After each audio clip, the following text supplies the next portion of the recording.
அகத்தியின் தொட்டிலிட்டு தொல்காப்பின் தாளாட்டி கம்மன் சீராட்டி மூவேந்தர் பாராட்டி வருடங்கள் 2000 கடந்தாலும் இன்றும் கண்ணி தமிழாய் செந்தமிழாய் வாழ்ந்து வரும் தாய்மொழியாம் தமிழ்மொழி அன்னை தமிழை வாழ்த்தி வணங்கி இன்று நான் பேச விரும்பும் தலைவர் நேரு.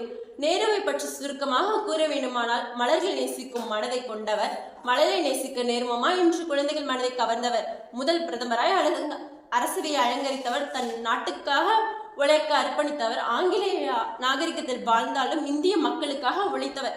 இவர் 1889 உத்தரப்பிரதேச அலகாபாத்தில் பிறந்தார். இவர் சுதந்திர போராட்ட வீரர் மற்றும் இந்தியாவின் முதல் பிரதமர் ஆவார் மற்றும் நவீன இந்தியாவின் சிற்பி என்று அழைக்கப்பட்டவர்.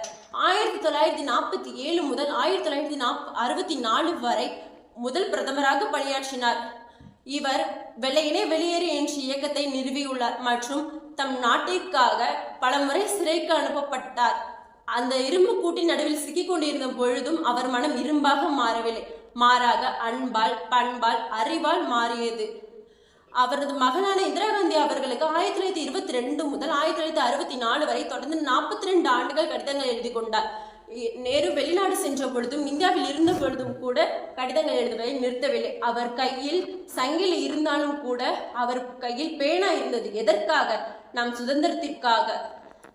நண்பர்களே, இது நாம் தெரிந்து கொள்ள வேண்டியது அறிவு என்பது அதிகாரம் அல்ல, பொறுப்பு.